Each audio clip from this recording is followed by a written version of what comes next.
अस्सलाम वालेकुम क्लास। आज का टॉपिक था ऑफ द प्रिंसिपल, जिसमें हम समझने वाले हैं कि ऑफ द प्रिंसिपल क्या होता है। असल में ऑफ द जो है वर्ड जर्मन वर्ड है, जिसकी मीनिंग है building up electron are filled in first lower energy orbit या एनर्जी लेवल।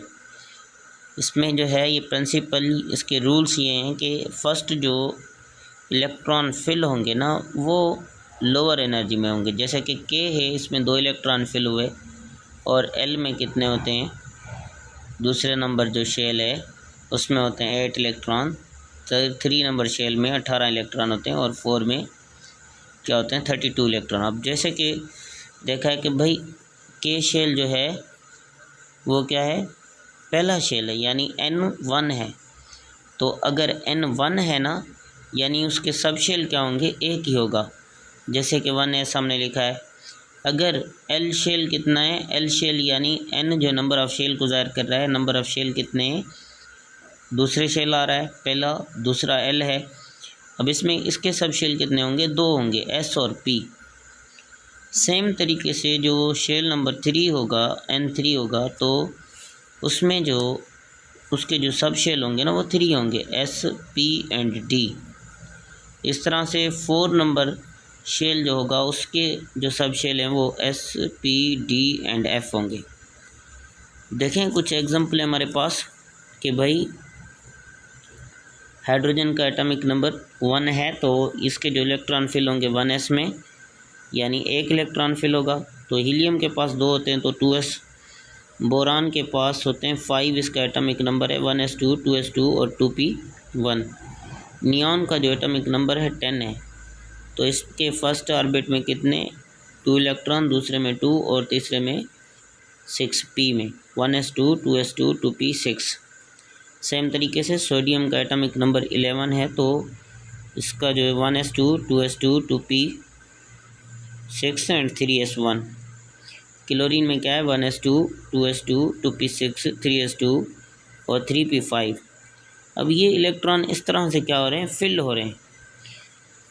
अब ऑफ द प्रिंसिपल के बाद में है कि n+l रूल्स के वैल्यू का पता होना चाहिए। जो l के वैल्यू है ना वो ये है SPDF। अब s का जो वैल्यू है ना, l रूल के n+l रूल के मुताबिक s का वैल्यू 0 है, p का वैल्यू 1 है और d का वैल्यू 2 है, f का वैल्यू 3 है। अगर हम अप्लाई करना चाहते हैं कि भाई जैसे कि हमने इधर लिखा हुआ 4s या 3d, ये 4s जो है पहले आ रहा है और 3d बाद में आ रहा है, ये क्यों आ रहा है? बाज़ाहिर तो ये 4 इससे क्या लग रहा है, बड़ा लग रहा है 3 से, तो हम देखेंगे कि किस तरह हो रहा है। अब जो 4 है ना, नंबर ऑफ़ शेल है, हमने नंबर ऑफ़ शेल रख दिया। s जो है यानी l है, l का वैल्यू कितना है, s का वैल्यू कितना है 0, तो l का वैल्यू 0 हुआ। 4 + 0 कितने होंगे, 4। और 3d में क्या है कि d का वैल्यू कितना है, कि भाई d का वैल्यू हमने पढ़ा है 2 होता है l रूल के मुताबिक, n+l रूल के मुताबिक। अब क्या होगा कि ये 3 + 2 क्या हो जाएंगे, 5 हो जाएंगे, इस वजह से कि ये जो है लोवेस्ट वैल्यू है और ये लार्जेस्ट वैल्यू है। सेम तरीके से आए भाई, रूल्स कौन से हैं, rules first of all the n+l rules orbital are filled according to n+l rule.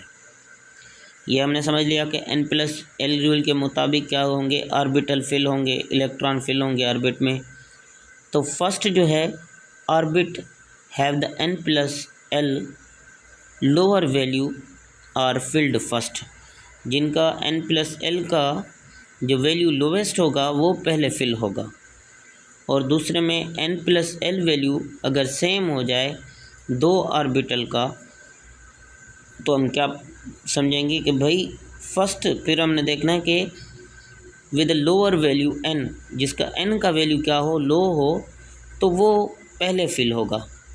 तो ये कुछ कंडीशन थी, देख लें कि भाई हमारे पास है 1s, 2s, 2p, 3s, 3p, 4s, 3d, 4p। अब देखें कि 3s है और 3p की कंपेरिजन कर रहे हैं। s का वैल्यू 0 होता है, 3 के साथ 0 प्लस करेंगे, यानी इसका वैल्यू क्या हो गया, लो हो गया, इस वजह से ये पहले फिल होता है। उसके बाद 3p, p का वैल्यू जो है 1 है और ये 3 से ये 4 इसका वैल्यू हो गया, तो यानी इसका वैल्यू जो है इसकी कंपैरिजन में लार्जर वैल्यू ये है, तो ये बाद में फिल इस वजह से होती है। ये है n+l rule. Thank you all of you class.